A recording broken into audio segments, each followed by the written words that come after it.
I've got a great idea. Wouldn't you like to know? You probably can't bear it, so I guess I'll have to share it. I thought of it a moment ago. And if you have lots of ideas all the time like I do, then this episode is for you.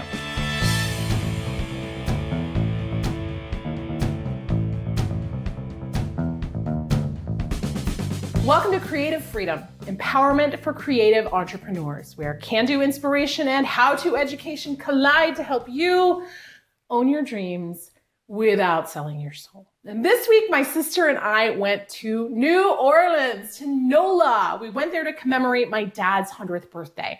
And we were lucky to get a private tour of the church that Dad was baptized in. And of course, we made a stop at the world-famous Cafe du Monde too. This week, we are talking about ideas. Too many creative entrepreneurs I know express the same fear and frustration.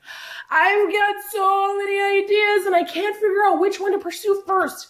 And I'm worried that I'm going to forget them or that someone else will steal them before I have a chance to get them out of my head and into the world. The nature of creative entrepreneurship is that sometimes it feels like we're always creating. And as a fusion creative, creating can happen all over the map for us. I'm a singer, performing artist, a writer, a speaker.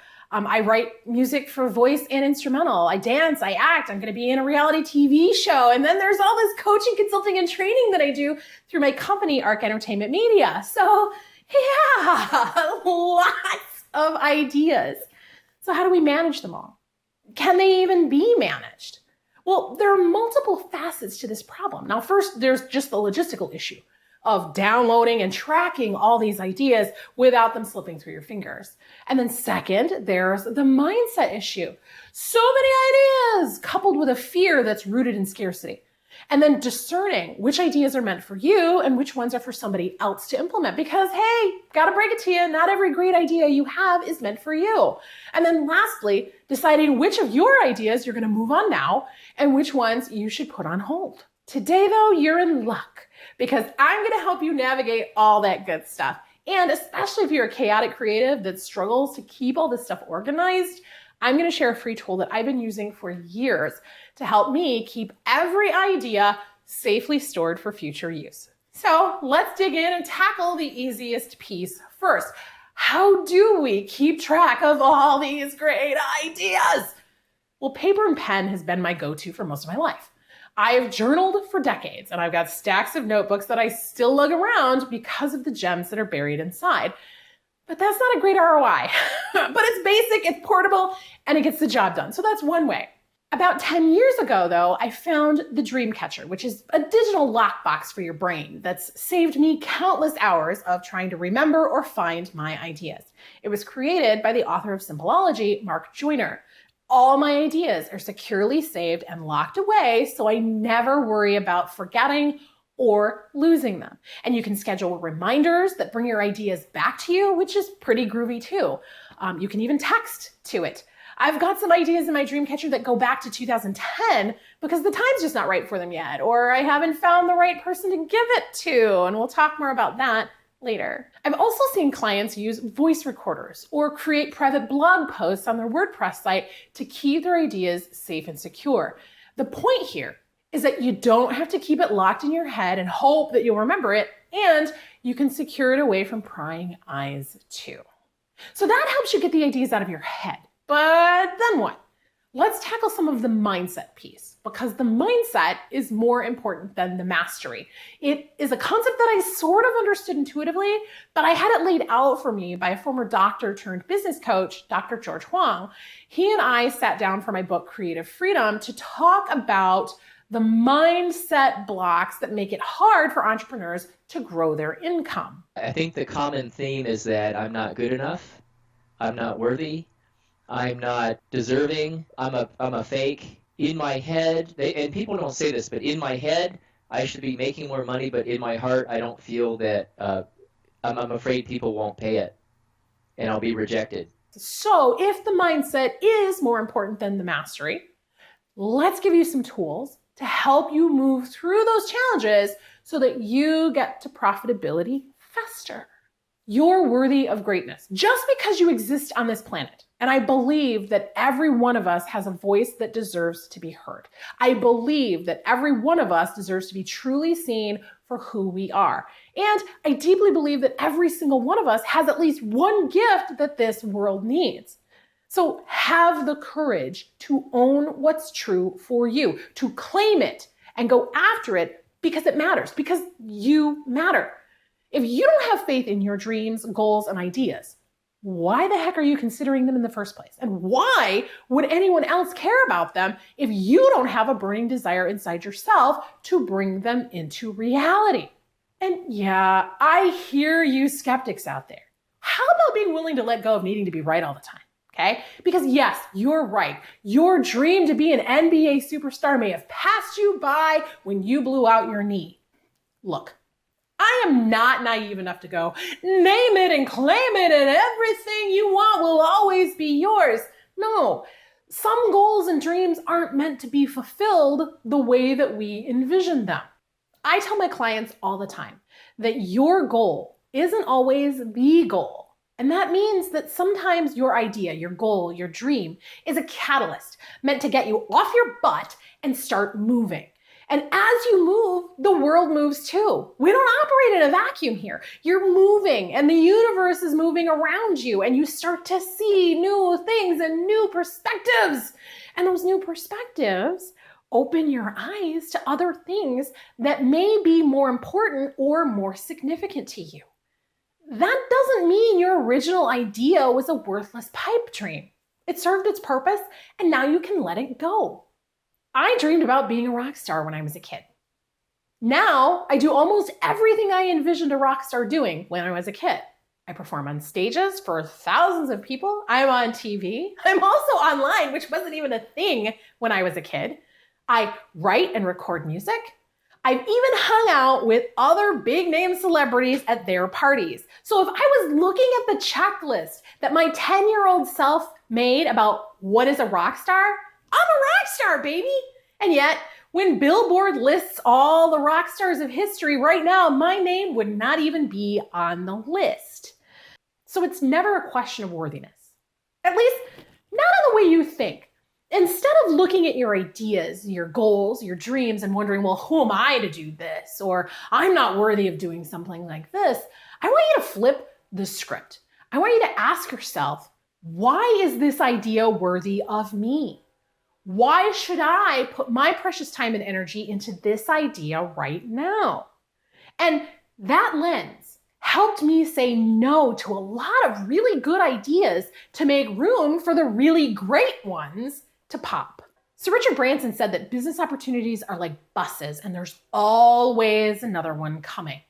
So if ideas are business opportunities in the making, then you need to be strategic about which idea bus you're getting on and how far you're going to ride it. How do you know which idea bus is for you right now and which one is going to make a great ride in the future? I like to use a little tool I call the idea interview. Every idea, every opportunity gets the idea interview. And if I don't have the spoons to do that interview, that tells me right away it's not as mission critical as I thought it was, and it can wait. Each idea needs to fit a role in my company. And if it doesn't right now, I get to table it for later. So what's the job I'm looking to fill? Is it more income or growing my audience? And how does this idea fit into that plan? What's the return on resources if I hire this idea? And how long will it reasonably take for me to recoup my investment? And then I add 10% because I know I'm an optimist wired to underestimate timelines. The idea interview is one approach that I use to get clear on my big business priorities. Another one that I use for more day-to-day decision-making is called HighMe.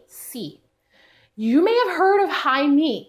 It stands for high impact, minimal effort.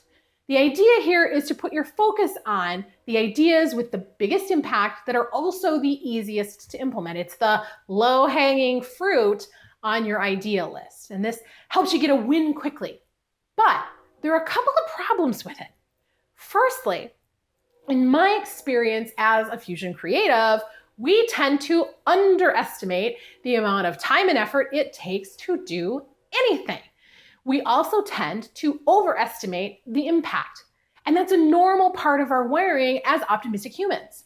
Plus, the less we know about something, the less certain that we can be that we're even right about our estimations in the first place. So we don't know what kind of impact or effort this is going to really take. HighMe C allows you to rate an idea based on 3 factors: how much effort you think it will take to implement, how much impact you think it will have, and how confident you are in those answers based on your past experience with it. Then there's this. Sometimes you're channeling ideas that aren't for you.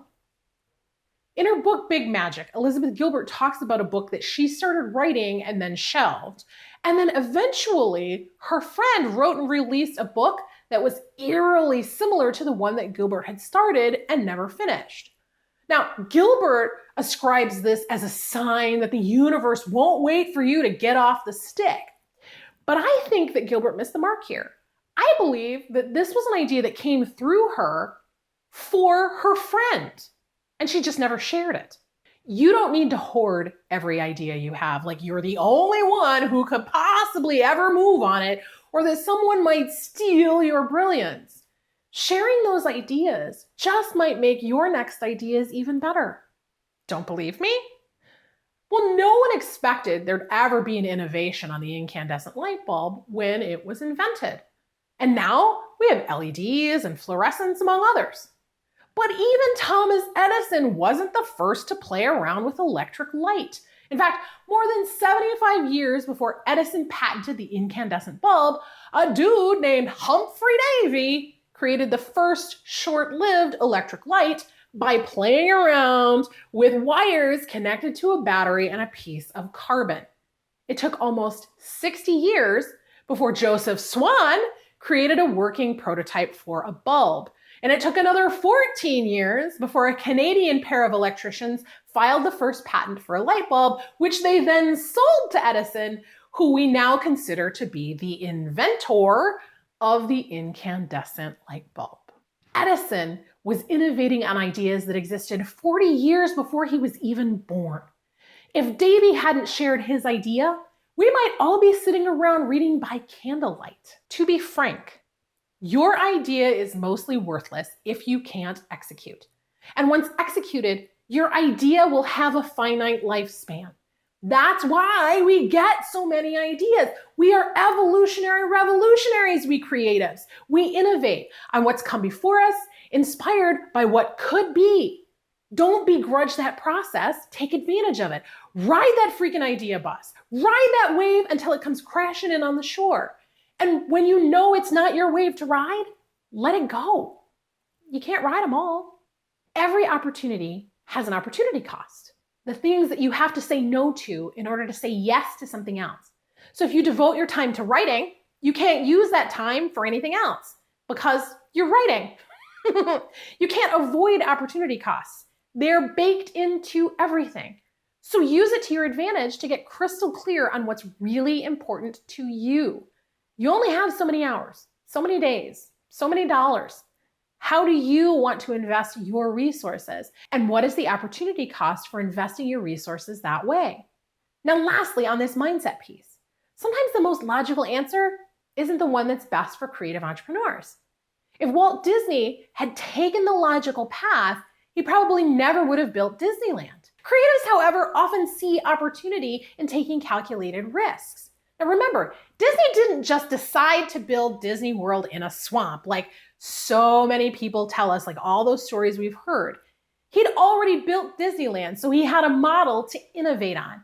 And Disneyland was developed after he and his Imagineers spent months traveling to other amusement parks around the world to decide for themselves what worked well and what didn't, and how they could innovate on their ideas. Choosing an idea is one part art and one part science. You've got to do the work to bring your ideas to fruition, and you're probably going to need to take some risks along the way. Look at the opportunity costs. Decide which ideas are best suited for where you're at now in your business, and either table the rest or pass them off to people who can run with them.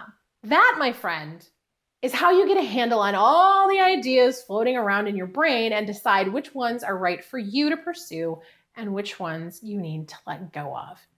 If you need help, you've got an open invitation to join us in Accountability Club. If you're not ready to make that investment, then check out the Rising Tide. It's free and it's loaded with tools, training, and resources to help you get paid well to do what you love. If you liked this episode, we need your support. Share this episode or support our Patreon campaign and get exclusive bonuses that are only available to our patrons. We're one of the fastest growing shows for creative entrepreneurs because of you. Thank you. Next time, we're going to tip the idea of epic content on its head, and it will give you a simple framework to create effective, engaging content for your creative business that I've been using for years. So I hope you'll join me. And until then, for more inspiration and education to help you own your dreams without selling your soul, come see what's shaken over at lisarobinyoung.com. You know you want to.